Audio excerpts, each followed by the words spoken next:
аз ақшамен сіз өзіңізді анализ жасаңыз. 100 рет істеп көріңіз да.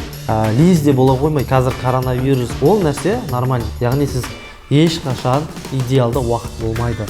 Кризис, карантин уақытын менің оқырмандарым сұрақтары бар екен. Сол сұрақтарға мен бүгін жауап берейін деп шештім.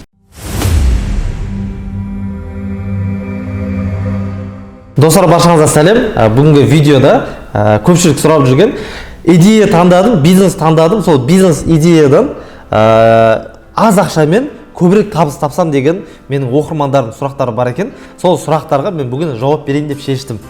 Жалпы сіздерге идея таңдауды біз алдыңғы видеоларда айттық, естеріңізде болса. Егер көрмеген болсаңыз, сол алдыңғы видеоларды көрсеңіздер болады. Яғни идея таңдаудың шарттарын мен кішігірім айтып өтейін. Сіз егер идея таңдай алмай жатсаңыз, бизнес идеяда сіз өзіңізді анализ жасаңыз. Яғни көпшілік адам бизнес идея таңдайтын кезде қиналып қалады. То есть ол деген нәрсе, мысалы, бірдеңе бастайын дейді, бірақтан ол дұрыс па, дұрыс емес па білмейді. Сол себепті ең бірінші сіз өзіңізді анализ жасаңыз. Сізге не ұнайды? Сіз қай жерге көп ақша жұмсайсыз? Қай саладан сіз экспертсіз? Мүмкін сіз ағылшын тілінен экспертсіз, ағылшын жақсы білесіз, английский курс, мысалы, IELTS услугаларын мысалы ашуға болатын шығар. Сол себепті сіз өзіңізді анализ жасаңыз, сосын барып нарықты анализ жасаңыз.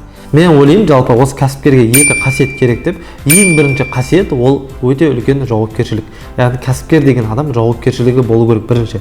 Екінші, ол адам, кәсіпкер адам сабырлы болу керек.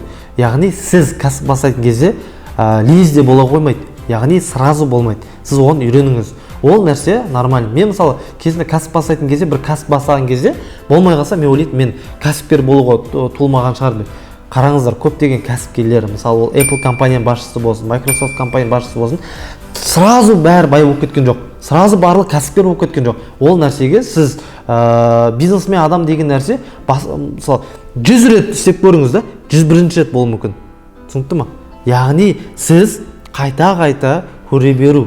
Кәсіпкер адам осымен айырмашылығы болуы керек. Түсіндіңіз ба? Сіз кәсіп бастайтын болсаңыз, сіз ешқашан бермеу керексіз. Соны сезімді ойлау. Сіз осы сезімді қойсаңыз, осы қабілетті қойсаңыз, сізге өте жақсы көмектеседі.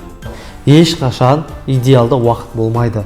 Яғни сіз қазір коронавирус, кризис, карантин уақытын біткенді күтіп жүрсеңіз, ол енді білмеймін, ертеңгі күн не болатынын ешкім білмейді. Яғни идеалды уақыт ешқашан болмайды. Сол себепті бағанағы айтқан факторларды қолданып кәсіп бастап кетіңіздер. Идеалды продукт, яғни сіз мысалы басында істеп, сөйтіп барып кәсіп бастайын десеңіз, ол идеалды продукты сіз идеалды істеу үшін қаншама уақыт өтіп кетуі мүмкін, 10 жыл, 15 жыл. Сол себепті басын бастап, яғни идеалды продукты кейіннен бастап обновление шығара беруге болады. Мысалы iPhone басында қандай еді, қазір мысалы улучшать етіп жатыр да каждый разым. То есть бір мысалы кәсіпті бастап, самый главный нәрсе бастап кету. Ары қарап сіз жақсарта бересіз, яғни улучшать ете бересіз.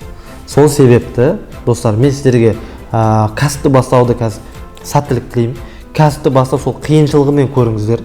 Және де кәсіп бастайтын кезде бағана факторларды қолдансаңыздар, білім, тәжірибе, ол сіздің кәсіпті жүрмей қалуыңыздың рисктерін азайтады. Сол себепті, достар, мен берген ақпараттар сіздерге пайдалы болды деп ойлаймын. Егер де осындай видеолар сіздерге пайдалы болса, міндетті түрде комментарий жазып кетіңіздер, бізге мотивация беріңіздер. Сіз біздерге мотивация берсеңіздер, біз сіздерге 2 есе мотивация беретін боламыз. Және де комментарий жазып, осы видеоға лайк қойып, біздің каналға тіркеліп кетіңіздер. Сіздермен болған Тұран Абжанов, келесі видеода жолыққанша.